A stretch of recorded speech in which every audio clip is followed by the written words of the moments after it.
അപ്പോൾ മറ്റുള്ളവർ നമ്മളെക്കുറിച്ച് എതിർക്കുമ്പോൾ, നമ്മൾക്ക് എതിരായി നിൽക്കുമ്പോഴൊക്കെ അവരെ അനുഗ്രഹിക്കും. ഇരുൾ അടഞ്ഞ വഴികളിൽ തിരുനാളമാകുവാൻ ഇന്നത്തെ ചിന്ത. ദൈവനാമം വാഴ്ത്തപ്പെടുമാറാകട്ടെ. ഇന്നത്തെ നമ്മുടെ ചിന്ത അപ്പോസ്തലപ്രവൃത്തി 6-ാം അധ്യായമാണല്ലോ. അതിൻ്റെ 7-ാമത്തെ വാക്യം.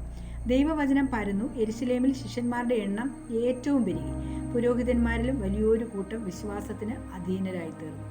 ഇവിടെ ദൈവവചനം പരന്നു എന്ന് നമ്മൾ കാണുമ്പോൾ അപ്പോസ്തലപ്രവൃത്തി 1-ാം അധ്യായത്തിലേക്ക് ശ്രദ്ധിക്കുമ്പോൾ, അവൻ കഷ്ടം അനുഭവിച്ച ശേഷം 40 നാളോളം അവർക്ക് പ്രത്യക്ഷനായി ദൈവരാജ്യം സംബന്ധിച്ച കാര്യങ്ങൾ പറഞ്ഞുകൊണ്ട് താൻ ജീവിച്ചിരിക്കുന്നുവെന്ന് അനേകം ദൃഷ്ടാന്തങ്ങളാൽ അവർക്ക് കാണിച്ചു കൊടുത്തു.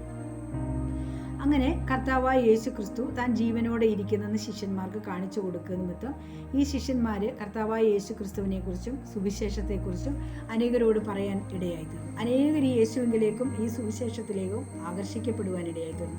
അങ്ങനെയാണ് നമ്മൾ ഈ 7-ാം അധ്യായത്തിലേക്ക് ശ്രദ്ധിക്കുമ്പോൾ ദൈവവചനം പരന്നു, യെരുശലേമിൽ ശിഷ്യന്മാരുടെ എണ്ണം ഏറ്റവും പെരുകി, പുരോഹിതന്മാരിലും വലിയൊരു കൂട്ടം വിശ്വാസത്തിന് അധീനരായി തീർന്നു എന്ന് കാണുന്നത്.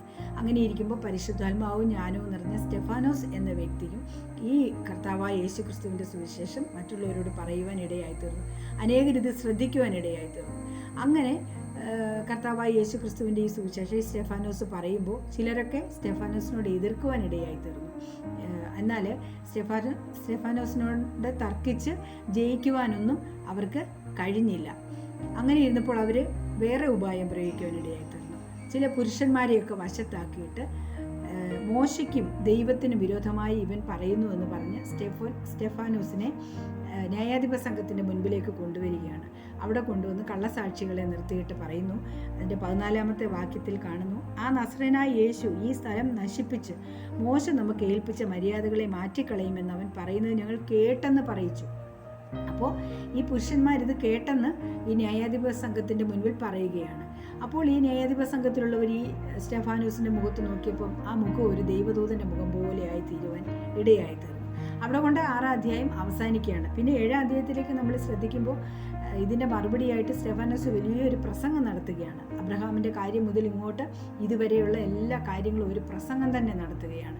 അത് കേട്ടപ്പോൾ അവർക്ക് ദേഷ്യം വന്നു. അവർ സ്റ്റെഫാനോസിനെ കല്ലെറിഞ്ഞ് കൊല്ലുവാനൊക്കെ ഇടയായി തീർന്നു എന്ന് നമുക്ക് ഈ വചനത്തിൽ കാണാം. അത് 7-ാം അധ്യായത്തിലാണ്. നമ്മൾ 6-ാം അധ്യായമാണല്ലോ എന്ന് ചിന്തിക്കുന്നത്. അപ്പോൾ ഈ സ്റ്റെഫാനോസിൻ്റെ മുഖം ഒരു ദൈവദൂതൻ്റെ മുഖം പോലെയായി തീരുവാൻ ഇടയായി തീർന്നു.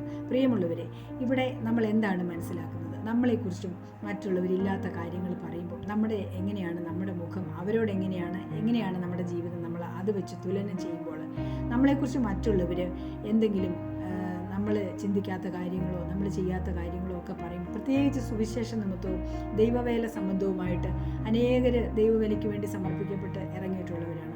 അവരെക്കുറിച്ചൊക്കെ ഇങ്ങനെ അവർക്കെതിരായിട്ടുള്ള കാര്യങ്ങളൊക്കെ പറയുമ്പോൾ അവരുടെ മുഖം എങ്ങനെയാണെന്ന് നമ്മളിവിടെ കാണുന്നു. സ്റ്റെഫാനോസിൻ്റെ മുഖം ഒരു ദൈവദൂതൻ്റെ മുഖം പോലെ ആയി തീർന്നെന്ന് നമ്മളെക്കുറിച്ച് മറ്റുള്ളവർ പറയുമ്പോൾ നമ്മളും അങ്ങനെയായി തീരണം. അതിനൊന്നും പ്രതികാരം ചെയ്യാതെ, വചനം അതാണല്ലോ പറയുന്നത്, ദോഷത്തിന് ദോഷവും ശകാരത്തിന് ശകാരവും പകരം ചെയ്യാതെ നിങ്ങൾ അനുഗ്രഹം അനുഭവിക്കേണ്ടതിന് വിളിക്കപ്പെട്ടവരായതുകൊണ്ട് നിങ്ങൾ അനുഗ്രഹിക്കുന്നവരായിരിപ്പിനെന്നാണ് പറയുന്നത്. അപ്പോൾ മറ്റുള്ളവർ നമ്മളെക്കുറിച്ച് എതിർക്കുമ്പോൾ, നമ്മൾക്ക് എതിരായി നിൽക്കുമ്പോഴൊക്കെ അവരെ അനുഗ്രഹിക്കുവാൻ വേണ്ടിയിട്ടാണ് ദൈവം നമ്മളെ കണ്ടിരിക്കുന്നത്.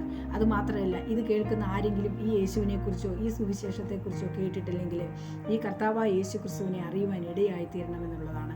ഇവിടെ പറയുന്നു, ശിഷ്യന്മാർ ദൈവവചനം പരന്നു, യെരുശലേമിൽ ശിഷ്യന്മാരുടെ എണ്ണം ഏറ്റവും പെരുകി, പുരോഹിതന്മാരിലും വലിയൊരു കൂട്ടം വിശ്വാസത്തിന് അധീനരായി തീരുവാനിടയായി തീർന്നു. പ്രിയമുള്ളവരെ, ഈ നാളുകളിൽ, ഈ അന്ത്യനാളുകളിൽ കർത്താവായ യേശു ക്രിസ്തുവിൻ്റെ ഈ സുവിശേഷം കേട്ടവർക്ക് അത് അധികം കർത്താവിൻ്റെ വരവിന് വേണ്ടി ഒരുങ്ങുവാനിടയായി തീർന്നു. ഇത് ആരെങ്കിലും കേട്ടിട്ടില്ലെങ്കിൽ ഈ കർത്താവായ യേശുവിൻ്റെ ഈ സുവിശേഷം കേൾക്കുവാനുള്ള ഒരാഗ്രഹം നിങ്ങളുടെ ഹൃദയത്തിൽ ഉണ്ടാവണം. അങ്ങനെ ഈ വിശ്വാസത്തിലേക്ക് കടന്നു വരുവാൻ, കർത്താവായ യേശു ക്രിസ്തുവിൻ്റെ സ്നേഹത്തിലേക്ക്, താൻ കാൽവരി ക്രൂശിൽ മരിച്ചത് നമ്മുടെ ഓരോരുത്തരുടെയും പാപത്തിനാണെന്ന് മനസ്സിലാക്കിക്കൊണ്ട് കർത്താവായ യേശു ക്രിസ്തുവിന് വേണ്ടി ജീവിതം സമർപ്പിക്കുവാനും ഇത് കേൾക്കുന്ന, ഈ ദൈവവചനം കേൾക്കുന്ന പ്രിയപ്പെട്ടവർ ആരെങ്കിലും ഇതുവരെ ആ യേശുവിനെ അങ്ങനെ അറിഞ്ഞിട്ടില്ലെങ്കിൽ കർത്താവായ യേശുവിനെ ഹൃദയത്തിൽ സ്വീകരിക്കുവാനും പാപങ്ങളൊക്കെ ദൈവസന്നിധിയിൽ ഏറ്റുപറയുവാനും നിങ്ങൾ തയ്യാറാവണം. നമ്മൾ സ്വർഗരാജ്യത്തിന് അവകാശികളായിത്തീരണം. അതാണ് കർത്താവ് നമ്മളെ എല്ലാവരെയും കുറിച്ച് ആഗ്രഹിക്കുന്നത്. ആരും നശിച്ചു പോകുവാൻ ദൈവം ആഗ്രഹിക്കുന്നില്ല, പ്രിയമുള്ളവരെ.